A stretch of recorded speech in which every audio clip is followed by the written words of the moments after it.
जय श्री कृष्णा। आइए सुनते हैं भाद्रपद मास के 15वें दिन श्री कृष्ण लीला की 15वां अध्याय। ब्रह्मा ने भगवान की सुंदर 40 श्लोकों में स्तुति की है। ब्रह्मा ने कहा है कि प्रभु, आपको प्राप्त करने के मार्ग अनेक हैं, लेकिन मेरी समझ में कोई पथ आया है तो वह भक्ति मार्ग है। जो लोग आपकी भक्ति का तिरस्कार करके ज्ञान के पीछे भागते हैं तो ऐसा है जैसे कोई व्यक्ति भूसी कुटे और सोचे इसमें से अन्न प्राप्त हो जाए तो कभी नहीं होगा। वह व्यर्थ ही परिश्रम कर रहा है। इसी प्रकार भगवान को पाने के लिए कोई मार्ग श्रेष्ठ है तो भक्ति मार्ग है। भक्ति जन्म देती है ज्ञान और वैराग्य को। भक्ति मूल है। आज भक्ति की महिमा ब्रह्मा ने बताई है। मैं आज आपके चरण कमलों में ये प्रार्थना करता हूँ कि अगली बार मुझे जन्म देना तो इस ब्रज में ही देना। कितने बड़भागी हैं ये ब्रजवासी जो आपको भगवान नहीं मानते हैं, अपना मित्र मानते हैं। मैं इनको भी प्रणाम करता हूँ।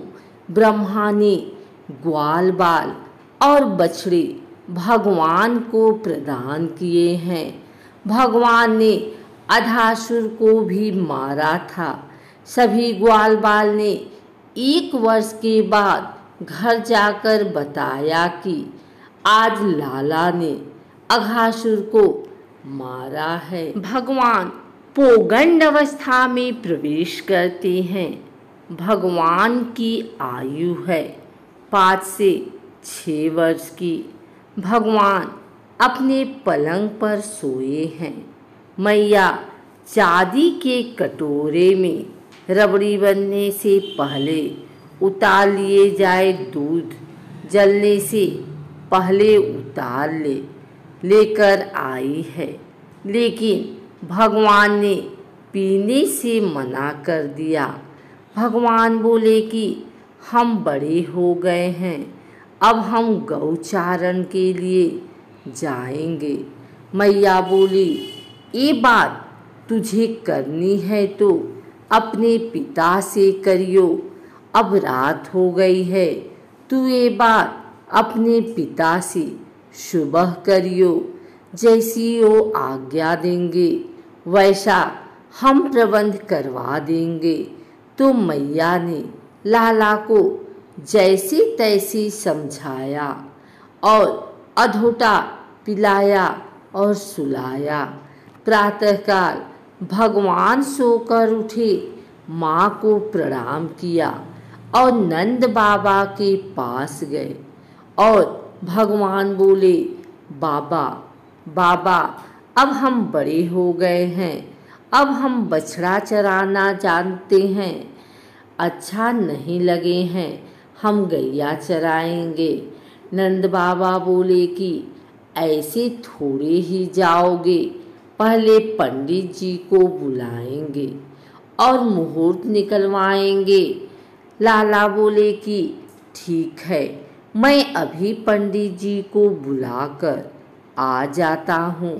भगवान पुरोहित जी के पास पहुँचे हैं और बोले कि पुरोहित जी, आज मेरे बाबा के सामने आपको मेरे गौचारण का मुहूर्त निकालना है। देखो, अगर आपने आज का मुहूर्त नहीं निकालो तो आपको लंबी चौड़ी दक्षिणा दिलाऊंगा, और अगर आपने देरी की तो दक्षिणा के नाम पर ठन ठन पाल मदन गोपाल, फिर कुछ नहीं मिलेगा। पंडित जी बोले कि हमें तो अपनी दक्षिणा से मतलब है, तू जब कहेगा हम तब का मुहूर्त निकाल देंगे। भगवान पंडित जी के साथ नंद बाबा के पास पहुँचे और नंद बाबा ने प्रणाम किया, पंडित जी को आसन दिया और नंद बाबा बोले कि आप पंचांग खोलकर देखो, यदि 2-4 महीने में मेरे लाला का गौ चराने का अच्छा सा मुहूर्त निकले तो बता दो। पंडित जी ने पंचांग खोला तो कभी सर पर हाथ रखते हैं, कभी उंगलियों पर हिसाब गिनते हैं। 10 मिनट निकले। नंद बाबा बोले कि क्यों पंडित जी, कोई मुहूर्त नहीं निकल रहो है? कहा। पंडित जी बोले कि आपके लाला का 10 साल तक कोई मुहूर्त नहीं है। नंद बाबा बोले कोई मुहूर्त ही नहीं है, क्या बात हुई? पंडित जी बोले कि मेरी समझ में कोई मुहूर्त निकल भी रहे हो तो आज के दिन का ही मुहूर्त निकल रहे हो। नंद बाबा बोले कि पंडित जी, कहीं मेरा लाला आपको कुछ सिखा पढ़ा के तो नहीं लायो है? पंडित जी बोले कि आपका छोटा सा लाला मुझे क्या सिखाएगो, जो हमारे पंचांग में लिखा था मैंने बता दिया। पंडित जी को दक्षिणा देकर विदा कर दिया। प्रभु बोले, बाबा अब तो मुहूर्त निकल गया ना, अब तो मुझे भेजो। नंद बाबा बोले कि हम तुम्हें गौचरण के लिए नहीं भेजेंगे, क्योंकि आप अभी छोटे हो। भगवान उदास हो गए और कोने में बैठकर रोने लगे। इधर सभी ग्वाल बाल अपनी गौओं को निकालने की तैयारी कर रहे हैं, बार बार लाठी दिखाकर बाहर निकाल रहे हैं, लेकिन गौएं बाहर नहीं निकल रही हैं, वापिस जा रही हैं। ग्वाल बाल भागकर नंद बाबा के पास आए और बोले कि आप अपने लाला को भेज दो। नंद बाबा बोले कि क्या बात हो गई? ग्वाल बाल बोले कि गौएं गौशाला से बाहर नहीं निकल रही हैं। तब नंद बाबा ने कहा कि जाओ और गौओं को गौशाला से बाहर निकाल कर आओ। भगवान रो रहे थे, लेकिन नंद बाबा की आज्ञा को मना नहीं करते।